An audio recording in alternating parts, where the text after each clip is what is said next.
તો નમસ્કાર દર્શક મિત્રો, સ્વાગત છે તમારું અમારી આ યુટ્યુબ ચેનલમાં। તો આજના વિડીયોમાં આપણે છે જૂન મહિનાના કરંટ અફેર્સના અગત્યના પ્રશ્ન આ વિડીયોમાં જોવાના છે। તો વિડીયોને છે શરૂઆતથી અંત સુધી અવશ્ય નિહાળજો અને વિડીયો પસંદ આવે તો વિડીયોને છે લાઈક કરજો અને વિડીયોને તમારા મિત્રો સાથે શેર કરજો। તો ચાલો વિડીયોની શરૂઆત કરીએ। તો મિત્રો, જૂન મહિના 2024 જે મહિનાનું કરંટ અફેર્સ છે તેના પ્રશ્નની શરૂઆત કરીએ।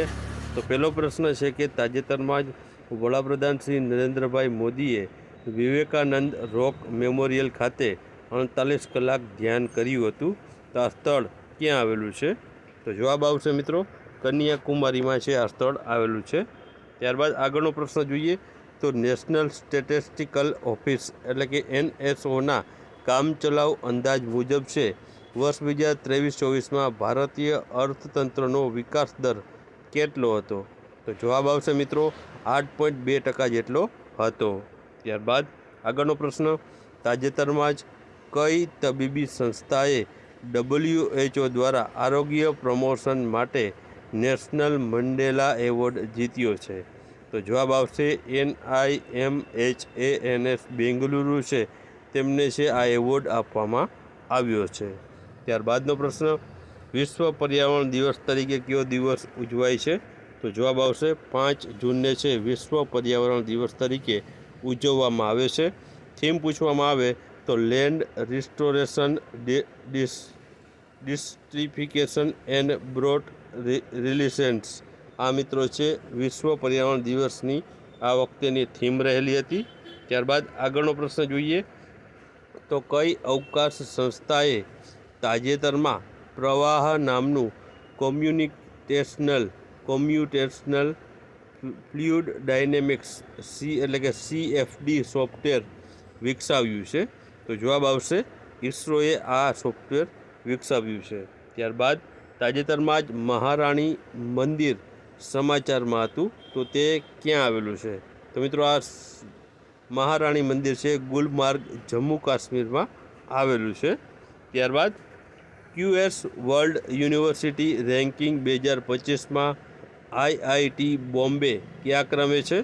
તો જવાબ આવશે 118મા ક્રમ ઉપર IIT બોમ્બે આ રેન્કિંગમાં રહેલું છે। ત્યારબાદ તાજેતરમાં જ કયા રશિયન અવકાશયાત્રી અવકાશમાં 1000 દિવસ વિતાવનાર પ્રથમ વ્યક્તિ બન્યા છે? તો જવાબ આવશે ઓલેગ કોનોનેન્કો જે વ્યક્તિ છે તે રશિયાનો છે જે 1000 દિવસ છે તે અવકાશમાં વિતાવનાર પ્રથમ વ્યક્તિ બન્યો છે। ત્યારબાદ તાજેતરમાં ભારતમાં તમાકુ નિયંત્રણ માટે બ્રાન્ડ એમ્બેસેડર તરીકે કોને નિયુક્ત કરવામાં આવ્યા છે? તો જવાબ આવશે PV સિંધુને છે તે તમાકુ નિયંત્રણ માટે બ્રાન્ડ એમ્બેસેડર બનાવવામાં આવ્યા છે। ત્યારબાદ આગળનો પ્રશ્ન છે તાજેતરમાં જ નાગી અને નકટી વેટલેન્ડને છે રામસર સાઇટમાં સમાવેશ કરવામાં આવ્યો છે, તો આ બંને જે સાઇટ છે તે કયા રાજ્યમાં આવેલી છે? તો જવાબ આવશે બિહાર રાજ્યમાં છે આ બંને સાઇટો આવેલી છે। ત્યારબાદ ભારતના વર્તમાનમાં કુલ કેટલી રામસર સાઇટો છે ભારતમાં? તો 15 જૂન 2024ની સ્થિતિએ તો જવાબ આવશે 82 જેટલી અત્યારે હાલમાં ભારતમાં રામસર સાઇટો છે તે ટોટલ રહેલી છે। ત્યારબાદ આગળનો પ્રશ્ન જોઈએ તો ફ્રેન્ચ ઓપન 2024માં મેન્સ સિંગલનું ટાઇટલ વિજેતા ટેનિસ ખેલાડીનું નામ શું છે? તો જવાબ આવશે કાર્લોસ અલ્કારાઝ। તેઓ મિત્રો છે મેન્સ સિંગલનું ટાઇટલ છે ફ્રેન્ચ ઓપન 2024માં જીત્યો છે। ત્યારબાદ ફ્રેન્ચ ઓપન 2024માં વિમન્સ સિંગલનું ટાઇટલ વિજેતા મહિલા ખેલાડીનું નામ શું છે? તો જવાબ આવશે ઇગા સ્વાઇટેક છે તેમણે વિમન્સ સિંગલનું ટાઇટલ છે ફ્રેન્ચ ઓપન 2024માં જીત્યું છે। ત્યારબાદ આગળનો પ્રશ્ન કે તાજેતરમાં જ ભારતીય નૌકાદળના પ્રથમ મહિલા હેલિકોપ્ટર પાયલટ છે તે કોણ બન્યું છે? તો જવાબ આવશે અનામિકા રાજીવ બન્યા છે। ત્યારબાદ ભારતમાં વર્ષ 2024માં કેટલામી લોકસભા માટેની ચૂંટણીનું આયોજન થયું હતું? તો જવાબ આવશે 18મી લોકસભાની ચૂંટણીનું આયોજન છે વર્ષ 2024માં કરવામાં આવ્યું હતું. ત્યારબાદ નરેન્દ્રભાઈ મોદીએ ભારતના વડાપ્રધાન તરીકે છે સતત કેટલી વખત શપથ લીધા છે? તો જવાબ આવશે સતત ત્રીજી વખત છે તેમણે તાજેતરમાં જ શપથ લીધા છે. ત્યારબાદ આગળનો પ્રશ્ન, તાજેતરમાં જ આર્મી ચીફના વડા તરીકે છે કોને નિયુક્ત કરવામાં આવ્યા છે?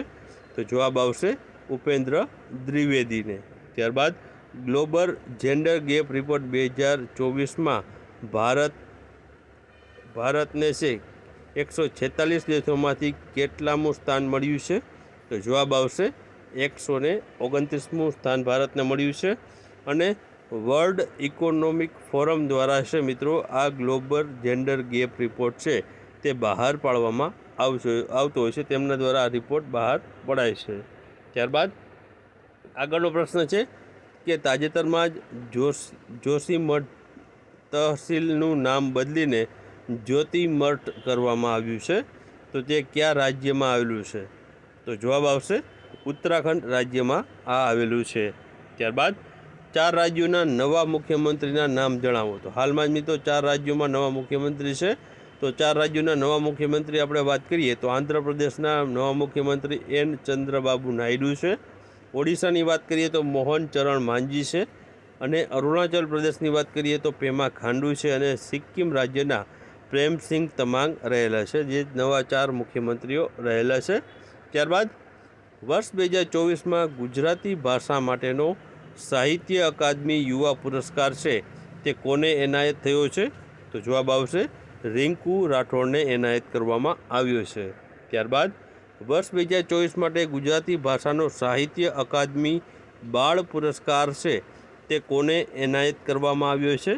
તો જવાબ આવશે ગીરા પિનાકિન ભટ્ટને છે એનાયત કરવામાં આવ્યો છે. ત્યારબાદ આગળનો પ્રશ્ન જોઈએ તો 21 જૂન 2024ના રોજ કેટલામાં વિશ્વ યોગ દિવસની ઉજવણી કરવામાં આવી હતી? તો જવાબ આવશે 10મા નંબરના વિશ્વ યોગ દિવસની ઉજવણી કરવામાં આવી. અને મિત્રો છે આ વખતેની થીમ શું હતી? તો yoga for self and society છે આ વખતેની થીમ રાખવામાં આવી હતી. ત્યારબાદ 21 જૂન 2024ના રોજ 10મા આંતરરાષ્ટ્રીય યોગ દિવસની જે રાજ્ય કક્ષાની જે ઉજવણી છે તે ક્યાં કરવામાં આવી હતી? તો જવાબ આવશે મિત્રો નળાબેટ બનાસકાંઠામાં છે રાજ્ય કક્ષાના છે તે યોગ દિવસની ઉજવણી ગુજરાતમાં કરવામાં આવી હતી. ત્યારબાદ તાજેતરમાં જ વડાપ્રધાન શ્રી નરેન્દ્રભાઈ મોદીએ નાલંદા યુનિવર્સિટીના નવા કેમ્પસનું ઉદ્ઘાટન કર્યું હતું, તો તે કયા રાજ્યમાં આવેલું છે?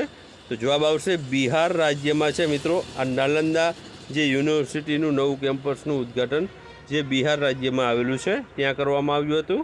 ત્યારબાદ તાજેતરમાં જ ભારતીય રેલવેએ વિશ્વના સૌથી ઊંચા રેલવે બ્રિજ એટલે કે ચિનાબ રેલવે બ્રિજ પર સફળ ટ્રાયલ રન હાથ ધર્યું હતું. તો આ બ્રિજ છે તે કયા રાજ્ય અથવા તો કેન્દ્ર શાસિત પ્રદેશમાં આવેલ છે? તો આમાં જવાબ આવશે મિત્રો જમ્મુ કાશ્મીર જે કેન્દ્ર શાસિત પ્રદેશ છે તેમાં મિત્રો છે આ જે બ્રિજ છે આવેલું છે ચિનાબ રેલ બ્રિજ, ત્યાં મિત્રો છે સફળ પરીક્ષણ છે ભારતીય રેલવે દ્વારા છે કરવામાં આવ્યું છે. ત્યારબાદ આગળનો પ્રશ્ન કે તાજેતરમાં જ દક્ષિણ આફ્રિકાનો પ્રતિષ્ઠિત Nelson Mandela lifetime achievement award છે તે કોને એનાયત કરવામાં આવ્યો છે? તો જવાબ આવશે મિત્રો વિનોદ ગણત્રાને છે એનાયત કરવામાં આવ્યો છે. ત્યારબાદ તાજેતરમાં જ રશિયાએ કયા દેશ સાથે સંરક્ષણ ડીલ કરી હતી કે જે અંતર્ગત જો એક દેશ પર હુમલો થાય અથવા તો યુદ્ધની સ્થિતિ હોય તો બીજો દેશ તરત જ સૈન્ય અને અન્ય મદદ પૂરી પાડશે એવી ડીલ છે મિત્રો રશિયાએ કયા દેશ સાથે કરી છે? તો જવાબ આવશે ઉત્તર કોરિયા સાથે. ત્યારબાદ તાજેતરમાં જીએસટી કાઉન્સિલની 53મી બેઠક યોજાઈ હતી, જેમાં દૂધના બધા ડબ્બા સ્ટીલ, આયર્ન અને એલ્યુમિનિયમ પર ખાલી જગ્યાએ જીએસટી દર છે તે કરવાનો નિર્ણય કર્યો છે.